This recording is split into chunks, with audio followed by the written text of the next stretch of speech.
매일 묵상 24년 7월 12일 금요일 하나님의 뜻에만 순종하는 성도 사무엘상 20장 27절에서 34절 말씀. 이튿날 곧 그달의 둘째 날에도 다윗의 자리가 여전히 비었으므로 사울이 그의 아들 요나단에게 묻되 이세 아들이 어찌하여 어제 오늘 식사에 나오지 아니하느냐 하니 요나단이 사울에게 대답하되 다윗이 내게 베들레헴으로 가기를 간청하여 이르되 원하건대 나에게 가게 하라. 우리 가족이 그 성읍에서 제사할 일이 있으므로 나의 형이 내게 오기를 명령하였으니 내가 내게 사랑을 받거든 내가 가서 내 형들을 보게 하라 하였으므로 그가 왕의 식사 자리에 오지 아니하였나이다 하니 사울이 요나단에게 화를 내며 그에게 이르되 패역무도한 계집의 소생아 내가 이세 아들을 택한 것이 내 수치와 내 어머니의 벌거벗은 수치됨을 내가 어찌 알지 못하랴. 이세 아들이 땅에 사는 동안은 너와 내 나라가 든든히 서지 못하리라. 그런즉 이제 사람을 보내어 그를 내게로 끌어오라. 그는 죽어야 할 자니라 한지라.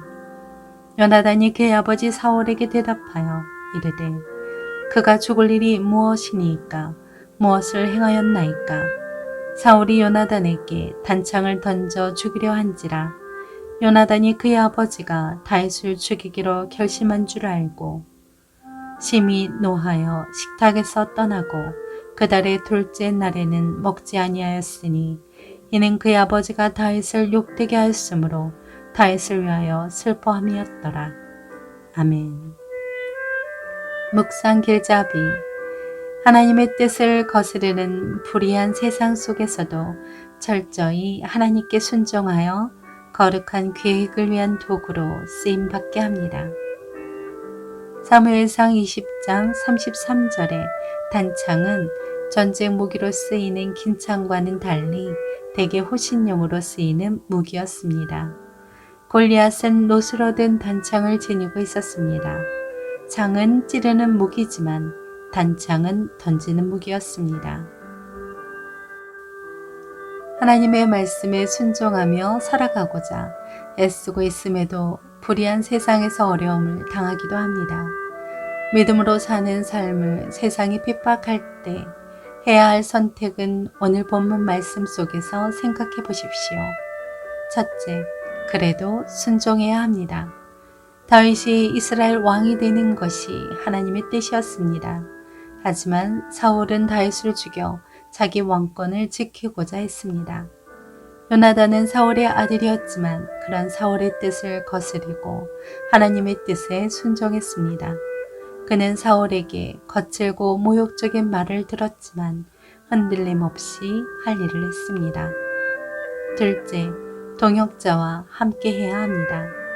사울은 계속해서 다윗을 죽이려고 했지만 요나단은 다윗의 편에 서서 그를 변호했습니다. 죽음의 위기 속에서 두려워하고 있는 다윗과 함께 했던 것입니다. 이처럼 믿음의 길을 가는 일은 혼자서 감당할 수 없습니다. 힘들 때 성도들과 서로 위로하고 격려하며 무거운 짐을 나눠주며 함께 가야 합니다. 셋째, 거룩한 분노를 품으십시오. 요나단은 사울이 거듭 하나님의 뜻에 불순종하는 모습에 분노했습니다.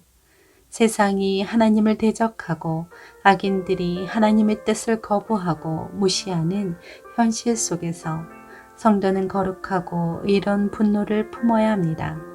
더 나아가 불의 앞에서 침묵하지 않고 하나님의 공의를 나타내는 일에 앞장서야 합니다. 하나님의 뜻은 타락한 세상 속에서도 반드시 이루어집니다. 그 분명한 사실에 소망을 두고 어떤 현실 속에서도 하나님 편에 서 있으십시오. 그리고 날마다 하나님의 뜻을 구하고 그 뜻에 순종하며 살아가시길 바랍니다. 삶의 적용. 최선을 선택하라.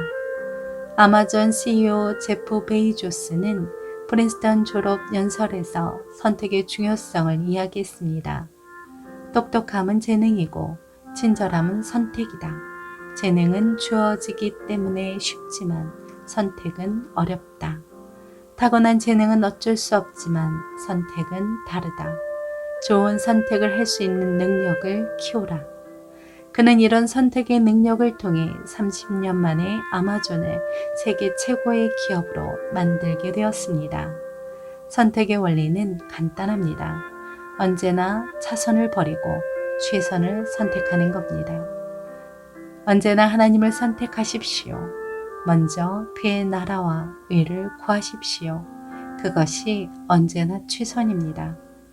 모욕이나 불이익을 감수하고 주님의 뜻에 순종하는 거룩한 삶을 사십시오. 기도합니다. 주님, 세상의 회유나 핍박 앞에서도 믿음을 잃지 않고 순종하게 하옵소서. 예수님의 이름으로 기도합니다. 아멘.